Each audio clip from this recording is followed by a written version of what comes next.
With Bill Cosby, as the number of women were accusing him of sexually assaulting them, some celebrities, friends of his, came out in support of him. And for many of them, that is going to tarnish their record for the rest of their lives because they just wanted to believe the best of the man who was clearly a terrible person. And now Roger Ailes is being accused by more than a few dozen women of sexual harassment, and Donald Trump wants him some of that legacy. And so now he's speaking out in support of Roger Ailes, which you'll see in this video. Is he helping you? Is he advising you? Well, I don't want to comment, but he's been a friend of mine for a long time, and I can tell you that some of the women that are complaining, I know how much he's helped them, and even recently, and when they write books that are fairly recently released, and they say wonderful things about him, and now all of a sudden they're saying these horrible things about him, it's very sad. Because he's a very good person. I've always found him to be just a very, very good person. And by the way, a very, very talented person. Look what he's done. So I feel very badly. But a lot of people, I think he's going to run my campaign. Yeah. My campaign's doing pretty well. And so why not bring aboard a guy who's been accused by dozens of high-profile women of sexual harassment? He went on to say, it's too bad, I'm sure it was friendly.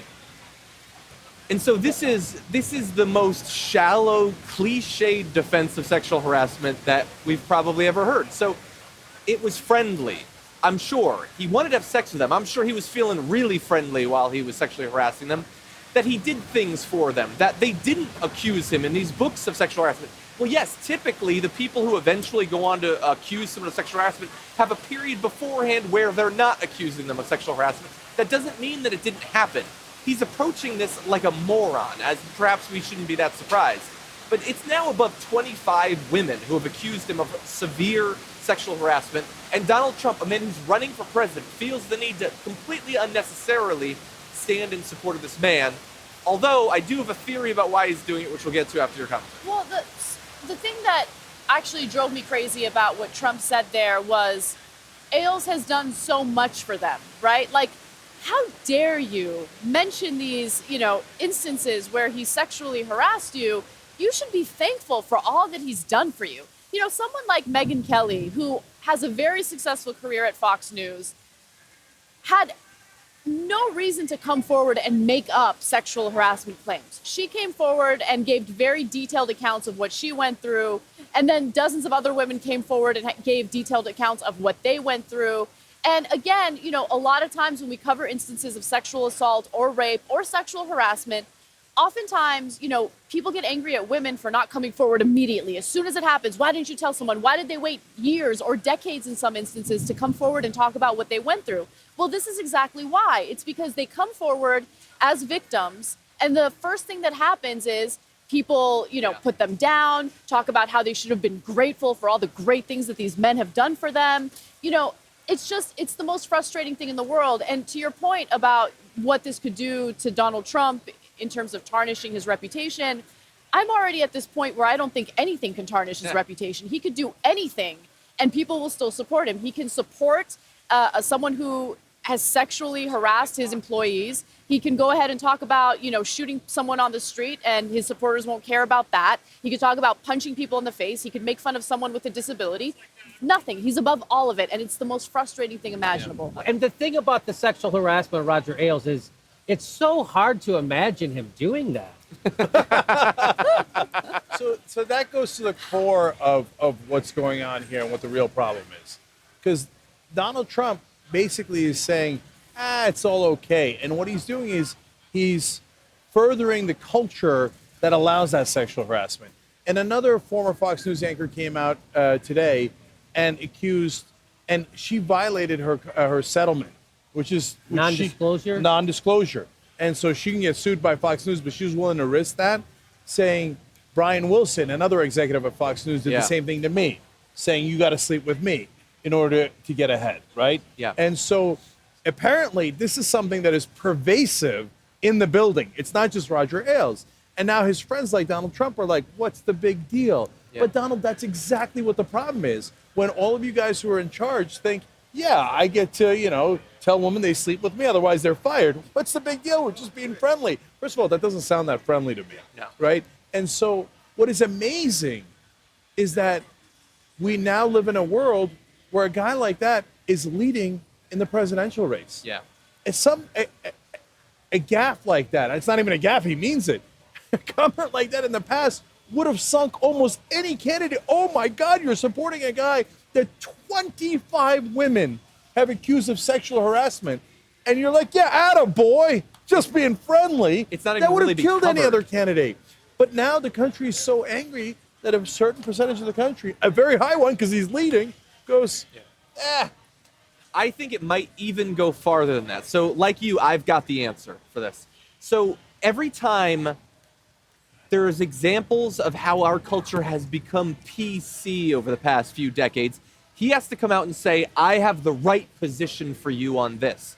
And one of the things that older conservative white males hate is that we're not in the Mad Men days anymore, and you have to be nice and respectful to women in the workplace. You can't just make their career advancement contingent on them having sex with you. And so he comes out and defends one of the worst examples of that culture. Literally a guy who was part of that culture 50 years ago in TV, and says that that's just friendliness. Oh, you can't be friendly to women anymore.